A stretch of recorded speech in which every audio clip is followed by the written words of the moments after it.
হাজীগঞ্জ বাংলাদেশের চাঁদপুর জেলার একটি গুরুত্বপূর্ণ উপজেলা।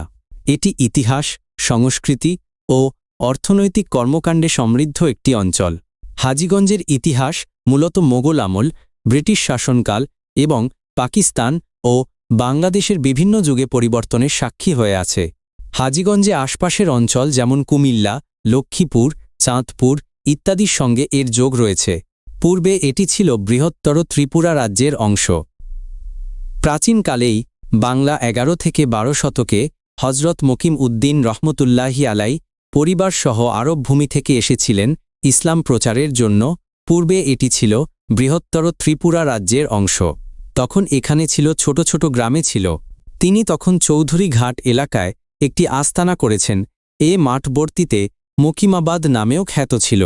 হজরত মকিম উদ্দিন রহমতুল্লাহি আলাই এর নাতি হাজি মনিরুদ্দিন মোনাই হাজি পরবর্তীতে ব্যবসা শুরু করেন।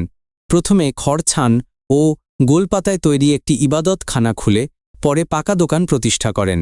মোনাই হাজির দোকানের খ্যাতির কারণে লোকজন সেখানে এসে বাজার গড়ে তোলে। প্রথম হাজির দোকান, তারপর হাজির হাট, হাজির বাজার নামে পরিচিতি লাভ করে এবং শেষ পর্যন্ত হাজীগঞ্জ নামেই লোকমুখে পরিচিত হয়েছে। এই বাজারকে কেন্দ্র করে গ্রামীণ জীবনের প্রশাসনিক কাঠামোও গড়ে ওঠে। ব্রিটিশ আমলে থানার প্রতিষ্ঠা, পরে উপজেলা ও পৌরসভার পদোন্নতি হয়। সেই এলাকায় কাজ চালিয়ে গেলেন মোনাই হাজির বান্ধব আহমাদ আলী পাটওয়ারি রহমতুল্লাহি আলাই, যিনি বড় মসজিদের প্রতিষ্ঠা ও সম্প্রসারণে নেতৃত্ব দেন। প্রথমে তিনি নিজ মালিকানার বাগান বাড়িতে একচালা খড়ের মসজিদ তৈরি করেন, পরে টিনের ছোট দোচালা মসজিদ প্রতিষ্ঠা করে। ১৩৩৭ বঙ্গাব্দ ১৯৩১ খ্রিস্টাব্দ এ মাওলানা আবুল ফারাহ জৈনপুরী রহমতুল্লাহি আলাই তাঁর তত্ত্বাবধানে মসজিদের ভিত্তিপ্রস্তর স্থাপন করা হয়। এরপর বিভিন্ন পর্যায়ে বড় মসজিদের গঠন ও কারুকার্য সম্পন্ন হয়। ইট ভাটা, লোহা বিম, মার্বেল ইত্যাদি ব্যবহার করে এবং ১৮৮ ফুট উচ্চ মিনার ও গম্বুজ নির্মাণ করা হয়।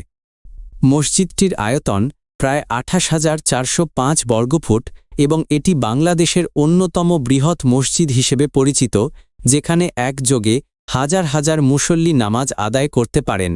মসজিদ উদ্বোধন থেকে প্রথম জুম্মা নামাজে উপস্থিত ছিলেন তিনি। অবিভক্ত বাংলার মুখ্যমন্ত্রী এ.কে.এম. ফজলুল হক, হোসেন শহীদ সোহরাওয়ার্দী, নওয়াব মোশাররফ হোসেন, নওয়াবজাদা খাজা নসরুল্লাহ।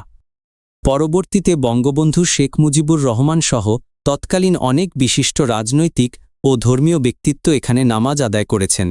আজ এটি একটি পূর্ণাঙ্গ মসজিদ কমপ্লেক্স, যার অন্তর্ভুক্ত বাকলি মাদ্রাসা, হাফেজিয়া স্কুল, ইয়াতিমখানা, ওয়াজ মাহফিলের জন্য প্রাঙ্গণ, বিশুদ্ধ পানির ব্যবস্থা, ইফতার ইতিকাফের ব্যবস্থা ইত্যাদি।